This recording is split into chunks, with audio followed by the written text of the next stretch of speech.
there, neighbors. It's Nicole Fetter, your local Arizona realtor. Today, we are going to talk about a 1031 exchange. Last week, we talked about capital gains tax. This week is all about a way we can defer capital gains tax. A 1031 exchange is just a tax code. If you, as an investor, use a 1031 exchange and exchange one like property for another, or if you were to sell an investment property, you can use the proceeds from that investment property to purchase another like property without having to pay capital gains tax or losses at the time of that sale, which in any other scenario you would have to pay at the time of the sale. The reason you would use a 1031 exchange would be cash flow, appreciation, depreciation, leverage, or asset diversification. Leverage and appreciation. As an investor, you can use a 1031 tax-deferred exchange to sell one property and purchase a more expensive property, utilizing the money you would have paid in taxes and the equity you have gained to further your buying power. You're going to leverage your appreciation while deferring taxes so that you can make a bigger investment without paying taxes on the profits. Cash flow. As an investor, sometimes your investments don't yield the profits expected. This can happen for many different reasons.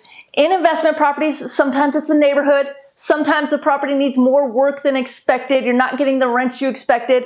A lot of different things can happen, but you can use a 1031 exchange to sell that property and purchase a like property while deferring capital gains tax.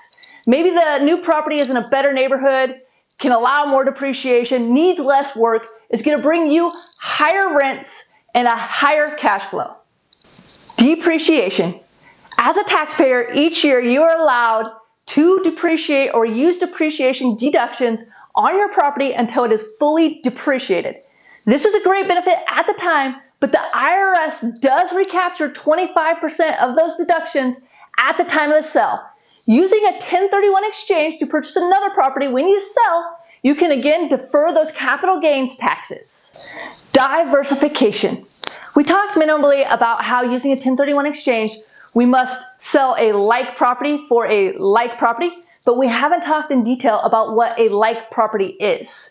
All that means is one investment property for another investment property of the same or less value.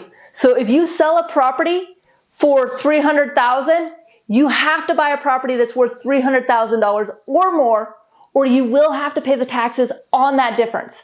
But like property just means that you have to sell one investment property for the same value or of higher value. It can be a single family residence for land or a commercial property. You can buy a condo. It doesn't matter what the type of property, the value is more important than that. So if you are looking to diversify your portfolio, 1031 exchange could help you defer taxes and be able to do just that. Now that we know all the benefits of using a 1031 exchange to defer taxes, it's going to be very important that we learn the IRS guidelines to using a 1031 exchange. Because if we do not follow the IRS guidelines, you could be responsible for paying capital gains tax at the time of the sale of your property. Rule number 1, you have to use a QI. That's a qualified intermediary. This is a third party that is going to hold the funds from the sale of your initial property until they are given to escrow for the purchase of your new property. This is very important. You don't want those profits to ever hit your bank account. Number 2, the properties have to be like properties. We already talked about this. Like doesn't mean any specific type of investment property. What it does mean is the same or higher value. You can't sell one property and purchase one for less and keep the profits without paying taxes. However, you can sell a property for less and purchase a more expensive property or a property of the same value with deferring taxes. Number 3, the new property has to be identified within 45 days of the initial property being sold closing. This is why most investors will start looking for their new property as soon as they put their old property on the market. Number 4, the new property has to close within 180 days of when the old property closed. And number 5, I don't know if this is official rule, but I would always advise not changing title companies in the middle of a 1031 exchange. You don't want to do anything that could risk you being liable for paying your deferred taxes.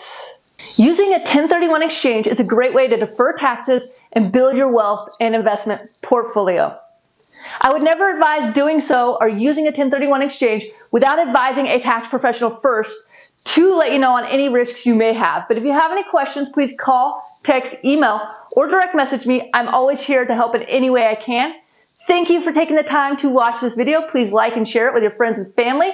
Help continue to educate them on the home buying and selling process. And remember,